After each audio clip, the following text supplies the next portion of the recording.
on the iPhone. It sounds like you've already downloaded that, so that's awesome. Definitely encourage you to take a look at that. Let us know what you think. We also launched Scout.me, which is a website that really brings all of that discovery content really onto the web, right. And you can sync that with your phone. That's all available today. And I'm going to be demonstrating what we call Scout for Cars. And Scout for Cars brings the phone experience, the mobile experience, which is really part of your daily journey. You have your phone with you all the time. You know, my daily journey is different than my wife's daily journey. Yeah. I have my favorites, she has her favorites. And with the mobile app going with you, and an ability to connect to the vehicle, we can bring that experience along. So we're definitely fans of bringing to the automotive industry a very nice interface that's easy to use, that's safe for drivers. A lot of drivers today are still, putting their phone up on their dashboard, putting their phone in the cup holder, definitely still causing a lot of distraction. I just saw it between my knees last night, but yeah. But iPhone is damn slippery too, it turns out. It is, yeah. I'm sorry. No problem. Get a case. Are you videotaping? Oh well. That's okay. Don't worry about it. But we have the ability to just put the phone in the cup holder. It's ready to go.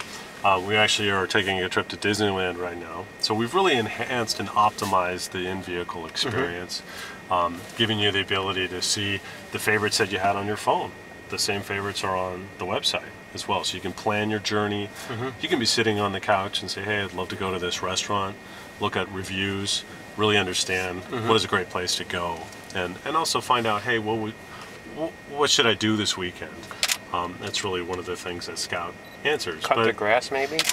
Yeah, that's the honey-do list, right? Exactly. So we have the ability to bring your favorites with you. What am I seeing right now? Am I seeing the phone replicated through AppLink? So actually, in this particular case, this is actually using Bluetooth to carry this into the display, and we're able to really render a pretty robust map experience. Really, you're just through rendering Bluetooth. This to the LCD via the phone. It's not onboard content. Okay. Yeah, all of the content's being brought really through the cloud, in through the phone, and then we're able to see and navigate. So I can see the map in different views. I can see this in a 2D view. So wait a minute. If this works well, why would I spend $7.95 for the SD card version? Right. So this is really an alternative to more expensive navigation. We definitely see that there's a lot of navigation systems out there, but not necessarily a lot of uptake. Right. And being able to provide what we call brought-in navigation, where you can actually... What, brought-in? Brought-in navigation. Oh, brought-in, okay. You can purchase a car, as long as it has the right connectivity, such as a Ford Sync, then through the phone, make that connection happen and bring in that off-board content into your vehicle. And right now, that would be Ford Sync with AppLink would be the first player for you. Correct. We launched. We actually made an announcement today at CES that we're launching with Ford. So it'll be in whose car we sit. Yeah. It's not standard on the Explorer I was driving, but okay, right? Yeah, this was a little souped up, but we will have the Scout for Ford AppLink coming out later this year. Actually, second quarter of 2012. In addition, we have other partners, and we talk to all the major OEMs. We actually do embedded navigation systems as well, so we provide those SD cards. Been in the business for a long time doing mobile navigation, and now finally, really, these two industries are coming together. Definitely, automotive industry has been fairly resistant to bringing in phone connectivity, and really of late, most recently, in the last few years, they've become more accepting of bringing this content. Now, there are a couple of Europeans that now will do that. Yeah. But like 2 cars only and 2 phones only. So. Right. And we find that's going to be expanding quite a bit more. So we're actually talking with a lot of automakers in the low-end vehicle range. So if you didn't want the high-end navigation system, you can still bring navigation with you, just through your phone. Very nice. So we've got a lot of great capabilities with this display. I can see real-time traffic. I can see what my route is. I can get an overview of where I am. Again, I can see it in different views. And it even will give you lane information. If you're speeding or not, it'll give you an indication if you're going too fast. So we really worked hard on the display. That's a visual only? What do you mean? Speeding? Yeah, yeah. We have the ability to enable the audio, but for now, for the demonstration, we just have a visual rendition of that. But did you have any other specific questions? This looks good. Yeah, we really think it can make a difference to bring robust navigation into cars for much lower cost, and to be able to take your existing journey with you. So is your goal, or one of your goals, to be a navigation provider where the automaker has an LCD display built in and a version of linking to the phone and replicating the display? Yes. Yeah, and what Telenav is very open to lots of different ways to connect. So in the case of Ford, they already have a great infrastructure available with AppLink. So we're able to integrate with that. We're open to other automotive technologies that are out there. MirrorLink is one of them. We're certainly friendly with MirrorLink. Sure. We can bring our same great navigation content into that type of environment as well.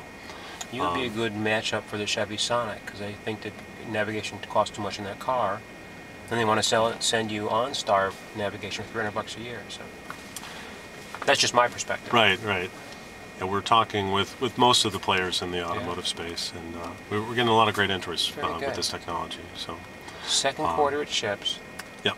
Price TBD. Correct. And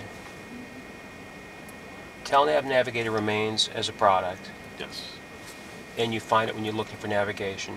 Scout includes navigation as its core, plus more search, what to do, things. Correct. Yeah. So if you got Scout, you would be getting the same navigation? It is a similar navigation engine. Sure. If you wanted the most robust navigation, would it matter which one you got, or would you want to go back to Navigator? Scout, either way, they both will have similar navigation. Okay, because similar sound like you were in court or something. You didn't want to get. But basically, it's not like this is not like Navigator Lite, is it? No. Okay. No, definitely. This is full-featured navigation, and we will be offering it in the premium applications moving forward. Does it require the cell phone to have both GPS and a data signal? No. In fact, in the case of Ford, we're actually going to be using the GPS from the car. Okay. Which is great. We have the ability to use it on the phone itself or in the car. Some of the other folks we're talking to, they're going to use the phone itself. Again, we can use either one. But the maps are pulled down from the cloud. They're not in the phone. Correct. Well, they're not in the phone. In this case, these are 100% offline, off-board, going into the phone and then into the car. We do have other potential solutions that would actually have content cached on the phone itself, and you can still render navigation even without connectivity. Yeah, no. But that's the sort of roadmap stuff. Yeah, because the main issue is if you drive across the country, then you incur maybe roaming charges, right, for data outside of your home network. You think like if you had Android navigation? No, well, maybe not so in the States, but I mean, as soon as you come into Canada, for example, you're now paying roaming charges for data, right? Or in Europe, or in Europe, right? Every time you change countries. Well, or provinces in our case. I'm from Canada, for example. Sure. But you guys, I think roaming charges. Okay, because it's like a different part of the country. Okay. Yeah. I think so. Like, I'm not actually sure we always because I get don't have a moved data to the plan. U.S. too. Yeah, that's easier said than done. Well, think of all the guys you could vote for president for, though. Nice. Yeah, you're right. All the choices you got, There's man. a lot of choice. That's what we're here for. That's funny. But I mean, Rick Santorum, not every day you get a candidate like that. That's right. So